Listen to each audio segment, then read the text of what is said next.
Hi everyone. If you watched my last video, I'm wondering if anyone out there noticed that I hadn't interfaced these bodices. And that just goes to show you, even seamstresses, sewists that have been sewing for 6 decades can make mistakes, forget steps. So instead of pretending it didn't happen, what I decided to do was film the way I'm going to correct my mistake. I'm sure someone out there has done exactly the same thing.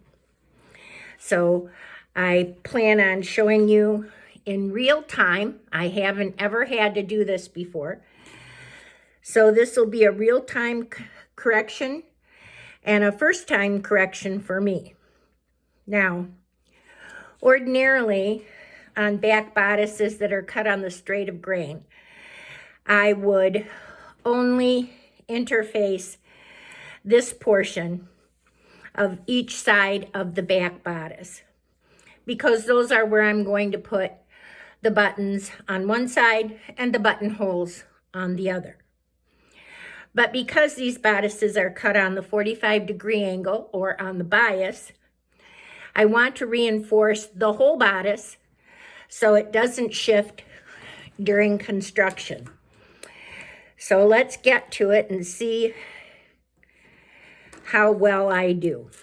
If my hands get in your way, what I plan on doing is taking these pins out, these 2 pins out, and this pin out, and see how far I can get by putting this in. And by this I mean the interfacing. I may have to pause and take off, trim the interfacing, but I won't know what is the best way to do this until I try. So learn along with me.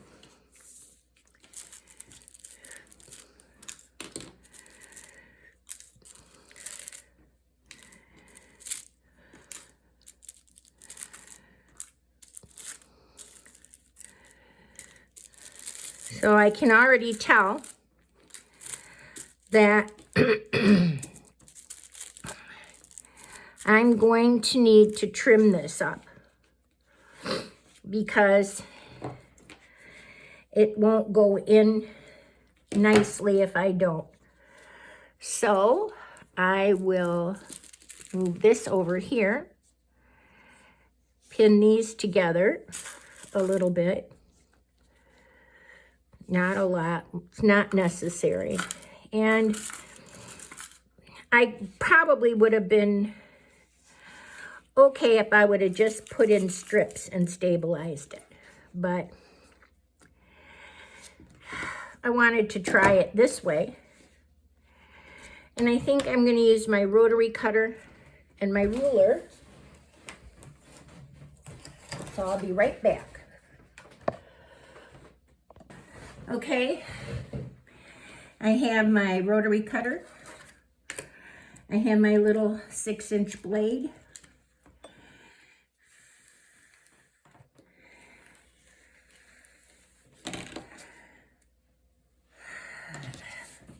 I'm going to trim a bit off each side.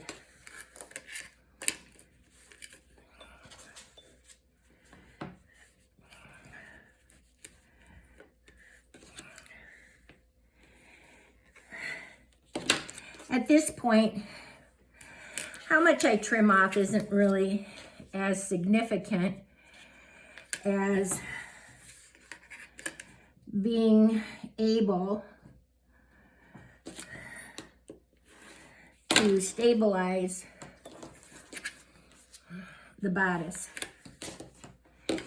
So let's do this. I'm going to mark where I'm going to cut.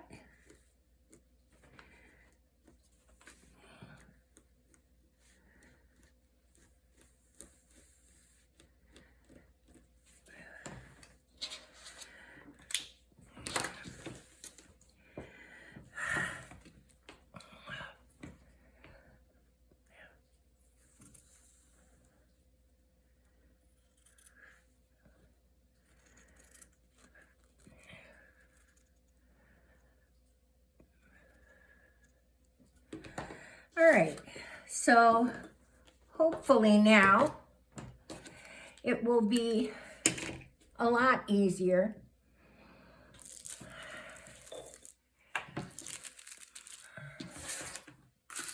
Let me get this centered so that you can see what I'm doing. Taking the pins out of the lining. Oh, what I want to point out to you is the lining, not the lining, the interfacing of this, for this bodice. The way I'm going to insert this so that you know, I'm not sure you can see. Maybe I can lift it up. These are the bumpy side. This is the bumpy side of the interfacing. This is the bumpy side of the interfacing. I did that because this is the right side of my fabric. This is the right side of my fabric.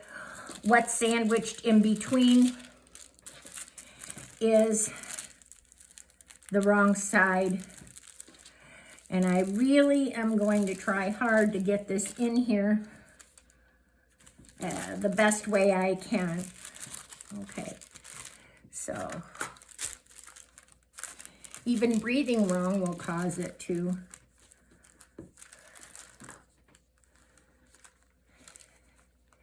And maybe it would be better if I did one layer at a time. Let's see. Since this piece is going to be pinned to the pattern and temporarily stabilized, let's stabilize. Let's stabilize the bottom layer first. And try when you're, if you ever have to do this, try your darndest not to move the bodice as much as you can. Try and leave it so you're not pulling and shifting.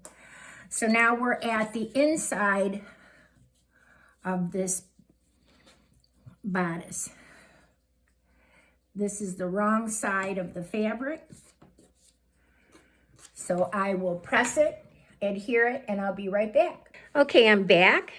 And as you can see, the interfacing is nicely attached. I did pin it in the center so that it didn't move. And now I think that this one will be easier. This is going to be the right side of the bodice.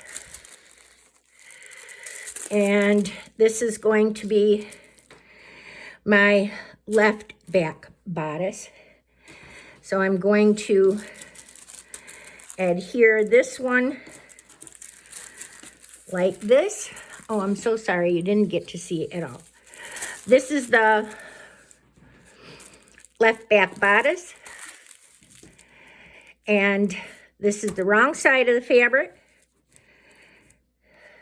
So I am going to pin one pin in the center. I'm going to go and adhere it, and I'll be back. And I'm back, and both sides of the back bodice. Let's see if I can straighten this camera out so you can see both sides.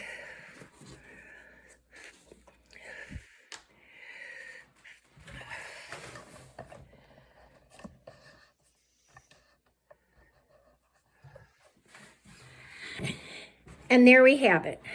2 things I will say in addition. When you're adhering, you're interfacing, do not run your iron back and forth. You're going to press up, down, especially on bias cut pattern pieces, because if you iron back and forth, you take the chance of distorting, stretching, moving the fabric. The other thing I wanted you to notice is how nicely this matches up. And that's because in the last video, when I pinned my fabric, before I pinned on the pieces, I made sure all the plaids lined up. And it's very gratifying, for me anyway, when a plan comes together. So if you ever make a mistake like this, know it's fixable. It's fixable.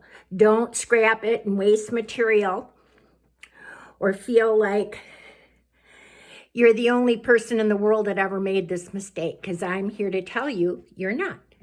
So until our next lesson, bye for now.